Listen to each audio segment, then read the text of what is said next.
Hey everybody, so I hope you guys don't fall over. I've got you sitting on the stool again to my art table, aka my working or my artsy altar, which is right here. And as you can see, there's some goodies there that I'm working on. It's a mess. So this is basically just me doing another check-in for Black Rose Witchcraft, the course that I'm taking. Hi, Binks. I know. But that's the course that I'm taking online. That's basically a first degree class that I've already made a first or a second week check-in. Well, this is the second video I'm making, but technically this is for the third week. Yes? I am a week behind the actual lessons, because I want my video check-ins to be similar to the check-ins I do on the forums. So this is for week 2 of month and lesson 1. So basically, this is going to be me reviewing the exercises that we did regarding week 2's lesson titled Opening the Way. So basically, we got a decent load on us this week. We had to basically do a grounding. I'm going to describe them in terms that I am familiar with.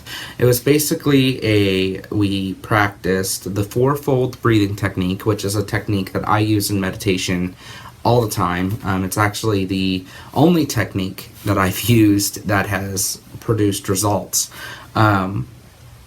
So we practiced that, and from that we had to go on to a grounding exercise. Now, because I've already done some meditation work, the first 2 exercises especially were pretty easy for me. I don't want to say easy, but they weren't as difficult for me as they might be for others. It was more of a review. So moving on to exercise 3, which was an origins exercise. That one was the more kind of interesting for me. As a lot of you know, I consider my mother aspect, or my earth mother aspect of the goddess, I call her Danu. I named my cat after her. She was the first goddess that told me her name, basically. And I still work with her pretty often. She'll always be my mother goddess, the mother aspect of the goddess. I did the origins path work, which was basically connecting. It was meant to connect us to the Earth Mother. And it was pretty interesting. I actually I was embarrassed in my path work for the first time, and I've never felt that way. Let me make this clear. This tradition, so far from what I've read into it, of Black Rose Witchcraft, is very much a celebrant of, witchcraft, American traditional witchcraft, being brought to the forefront of modern practice. So a lot of the traditional aspects can be seen. Some of the dark and the light is right there. I say dark and light, but some of the nitty-grittiness of it is put right out there for you.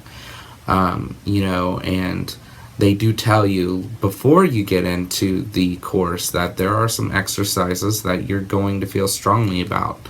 I didn't have any kind of crazy epiphany during the origins path work, but I did. I connected with the Earth Mother in a way that I haven't for a very long time.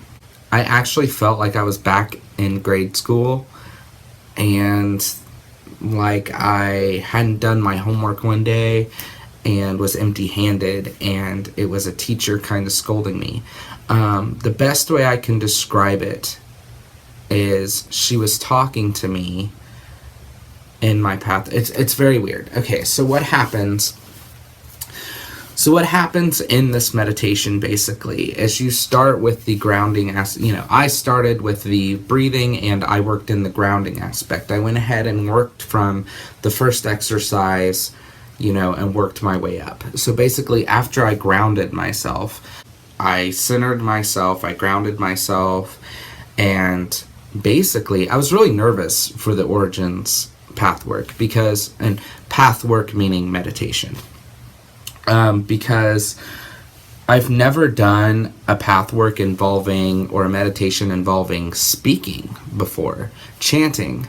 I've actually never done that before. I'm relatively new to meditation. I've only been doing it successfully for the past 2, maybe 3 years tops. Meditation was always something that I had issues and troubles with. And I think it's because I didn't understand the breathing techniques, and I didn't, understand how they worked. That they were really the key. The breathing is really key. But I wasn't sure, because even though I have been practicing for the last, triple years or couple years, I still sometimes have issues. On some days I have issues, getting myself into that trance state.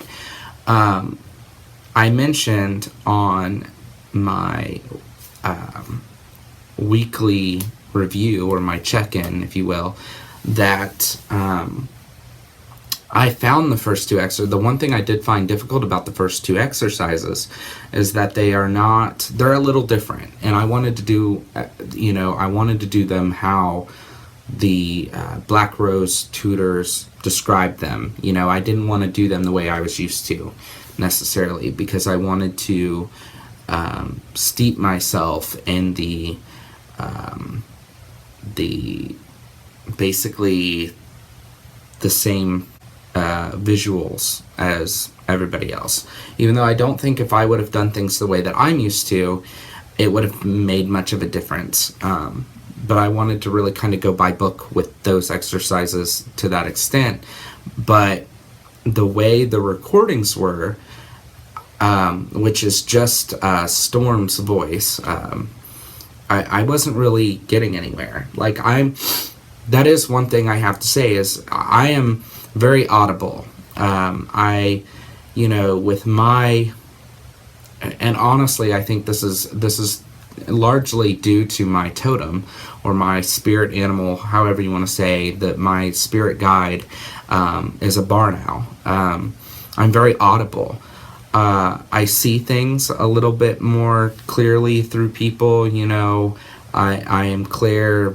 I'm not very clairvoyant, I would say, but my witch power, if you will, does come through that way, in the sense that I can kind of tell when a lie is presented to me, or what have you. I'm also very empathetic towards things. However, my audience, my clear audience, my audio skills are probably my more keen. I've often said that I will hear a spirit before I will see it. I will feel or hear it before I see them. Same thing with someone, if they're not really telling me the truth, and I can kind of sense it, when they tell me, there's I don't know, there's something about it that I'm just yeah, no, I know, watch out for this. And with that being said, I've always had to have earbuds in and listening to music when I meditate. Because if I hear something, it's more likely to distract me than if I was to just open my eyes with music blaring in my ears or what have you. If I was to open my eyes and the cat were to walk by, that's not going to distract me as easily as if I hear the cat jump onto, I don't know, I'm really weird. Maybe it's just me this way. But I also find I'm an audible learner, which the I've actually taken a course that taught me that, you have three different types of learning. You have audible, visual, and kinetic or kinesthetic. Anyway, hands-on learning. And literally, I went in that order. When I took the little quiz or whatever, I scored in that order. I learned audible. I learned my easiest audibly. So if I were to go into a lecture, and it's always been this way, when I go into a lecture, as long as I hear the lecture, I'm usually good. If I take some notes and hear the lecture, I'm pretty much good. I usually don't have to study as hard. Whereas if I miss a lecture, I'm usually screwed. Visual and hands-on, I think it was visual and then hands-on I learned, but it could have been the other way around. But I know for a fact, my audible learning, that's how I learn, is audibly. And that's very true. If I do my homework listening to a certain type of music, I'm more likely to remember doing, the math problems or what have you. So there's that. So I find that very interesting. So I had to kind of work with that because in the lessons, you get, almost with every lesson, you get an MP3 of the meditation. You get the walkthrough, pathworks, but there was no music in these. There's sound effects kinda, but there's no music. So I found it pretty much, I had to go back and take a step back, and I had to get myself into a trance, into that home frequency with the music I usually use. And then I would quickly kind of, without going too deep, I would have a point where like the song changes and I would switch. I would stop the music here and I would go to that path working basically. And then after I started the path work, after already being like in that trance state, it was really easy for me to kind of block everything out afterwards. I didn't necessarily need music anymore. But as I was saying, with the origins exercise, I had never chanted before, and this path work involved chanting. And basically, you are to not even really imagine the Earth Mother there. That's not really part of it. They don't ask that you visualize the Earth Mother, or the Earth Mother is there when you walk through the forest or what have you, like a lot of pathworks do, which I find very constricting, actually, believe it or not. The path work is basically just, feeling. It's a focus on feeling energy, feeling the energy when you breathe, visualizing energy as you breathe, etc., etc. And then when I started the chant, I actually did visualize the Earth Mother, or as I would call her, Danu. Now, she has appeared to me, if you will, but never in such a personal way as this was.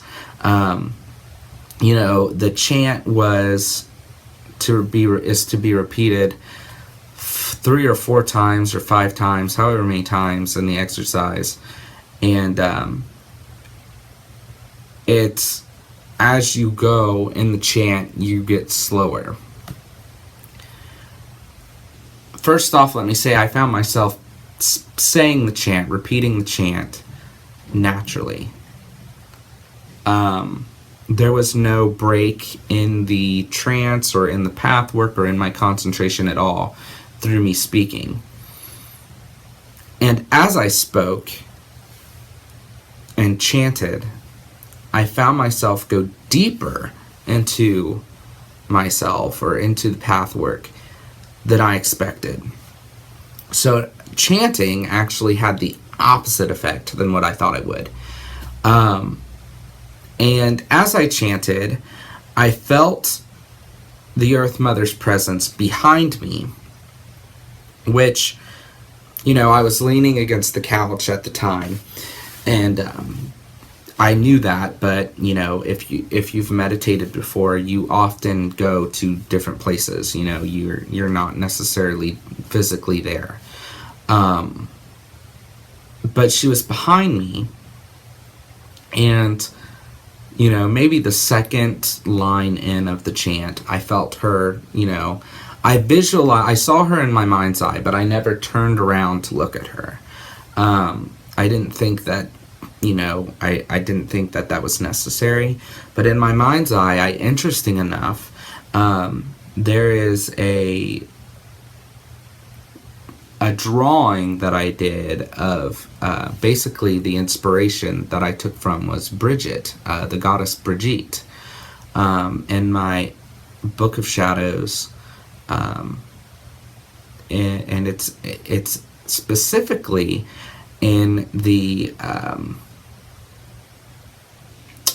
Imbolc section, or it's like the second page of the Imbolc entry. I don't think this is too personal to share. I really don't. But interesting enough, that's how I saw her behind me, was with those features, red hair, wearing a green gown,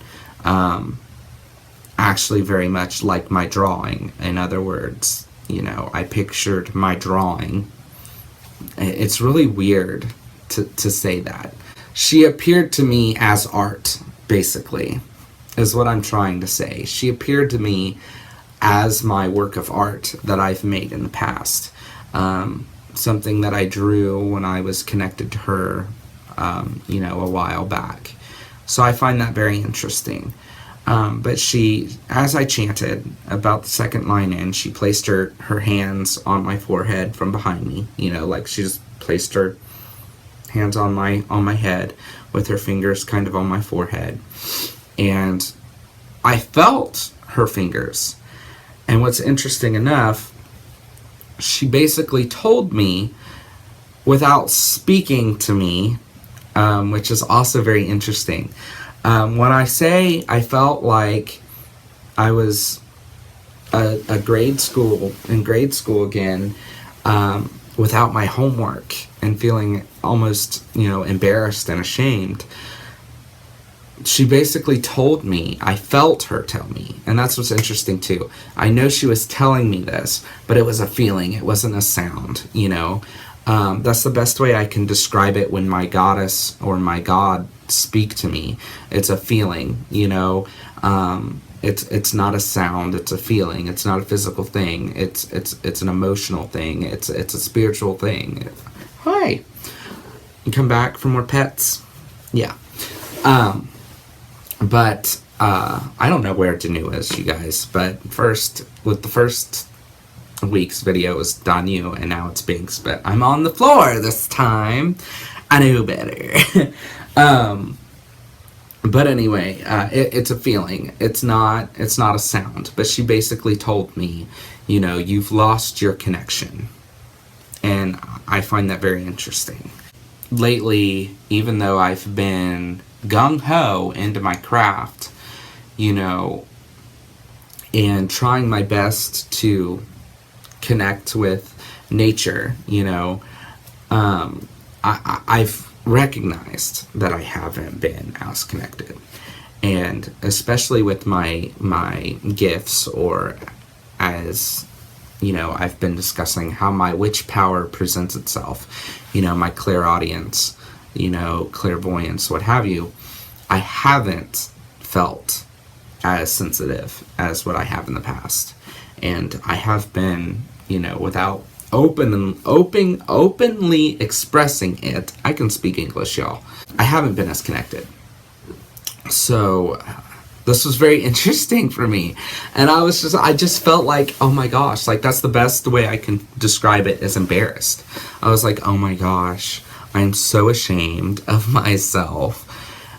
Here she is telling me I've lost my connection and telling me I need to get it back. And I almost felt like this was like a situation where she was like, okay, I'm going to help you, but don't get used to this. You know, I will hold your hand this time, but don't get used to this, you know. So, again, I'm chanting, slowing down each time. And the slower I get and the deeper I go, the heavier her hands are on my head. And I start to feel them warm up, basically. And I could feel, this is what's really crazy, I could feel the warmth on my forehead and feel moisture, what felt like moisture, come off my skin. Like, you know, her hands are getting so clammy and warm from the energy that's being passed through me. And I feel like basically she was opening my brain, you know, it's hard to explain, opening my crown chakra, you know, opening up that chakra so I can receive, you know, like I had a blockage or something, and she was clearing it out for me. And again, you know, it was more like the sensation of her telling me, like, I will help you this time, but don't get used to it, because this is the work you have to do for yourself. So I guess I have to figure out how to do that work for myself, whether it be through the grounding exercises or continuing the origins exercises to connect with that energy. So yeah, that was basically the dramatic part of the whole, you know, week, was doing that exercise. So I'm working with that one still, and I'm still working with it. The other exercise, interesting enough, we were required to get a black candle. Now, I had a black candle already on my ancestor altar. Now, a lot of you may not feel right about this, but I decided to use that black candle for this exercise.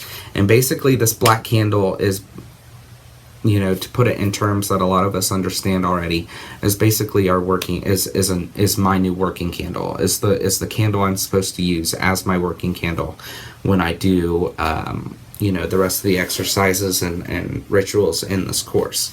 So a lot of you may feel like I maybe took that, like I'm an Indian giver for taking that off of my ancestor altar. I don't feel that way. The candles that were more specific to my ancestors are the black and white candles, the tapers. The black candle was not intended to stay there. The black candle was basically just for kind of Halloween.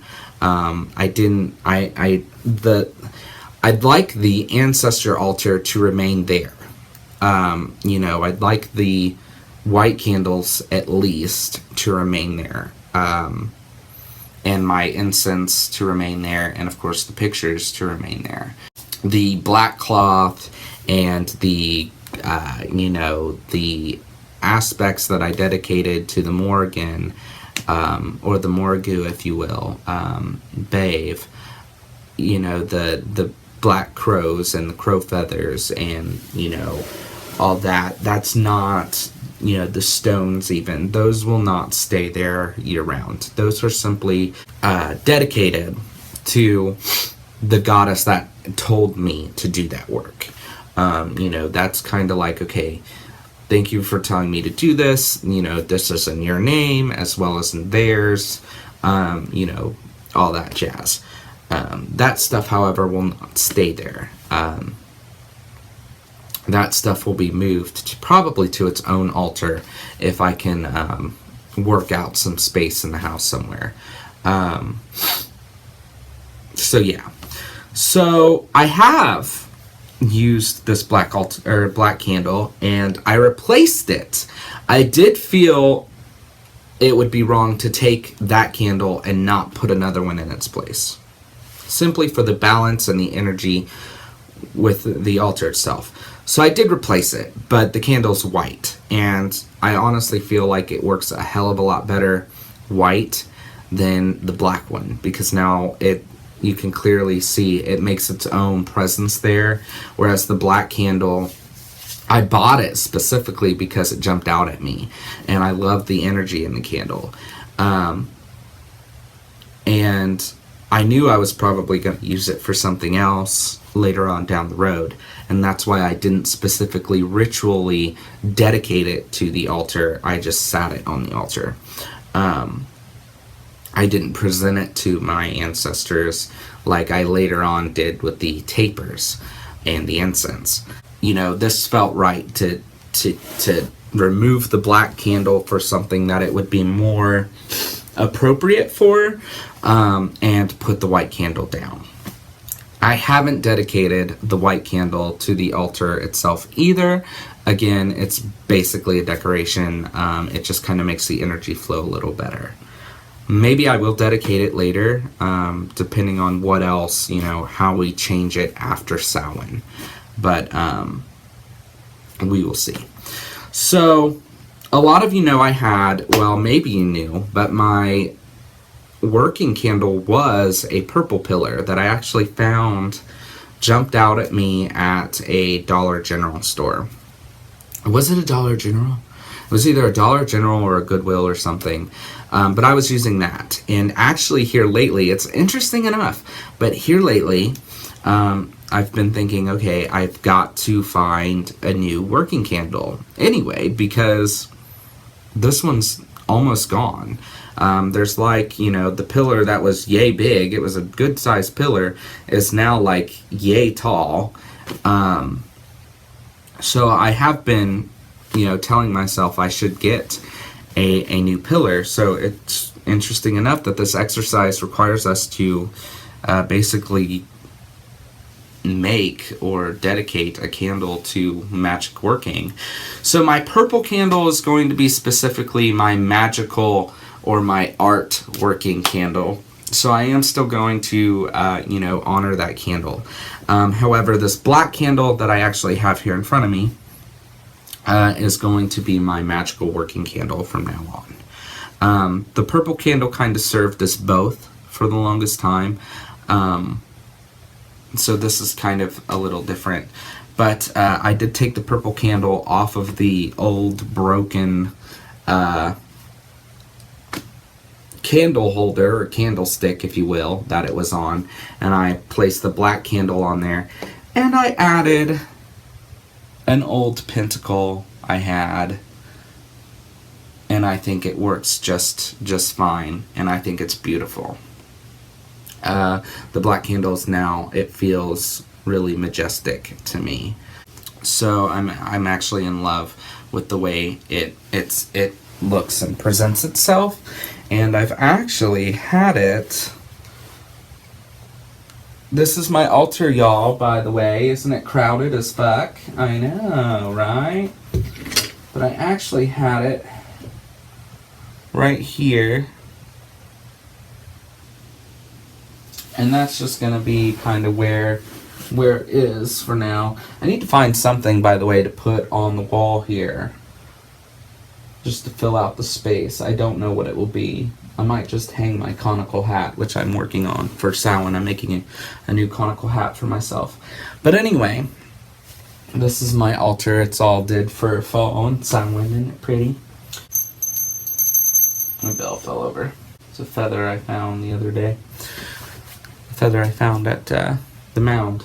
Anyway, but yeah, so that's pretty much that. I dedicated that candle, and in dedicating that candle, we had to basically, the meditation required us to kind of connect with our natural power and with our basically inner flame. And we kind of, asked the goddess to bless the candle and, charge our inner flame. And while I did draw back some significant experience, and I did charge my, my magic flame, if you will, my inner flame. I didn't get as a dramatic experience as I did with the origins exercise. But this inner flame exercise is something that I'm supposed to do daily, and I've been awful. I've yet to actually work it into my schedule every day yet. But if not every day, it should be done at least 4 times a week, and I have kept that up. So I'm not sure if I'm going to do it nightly or try and get up extra early in the mornings before work to dedicate about 15 minutes or so to that. But we'll see. But that's my week 2 check-in for Opening the Path, and I hope you guys are enjoying these weekly check-ins, and I'll see you for next week, which is kind of short-handed. It's only 1 exercise instead of 3. So yeah, we'll see you then. Blessed be.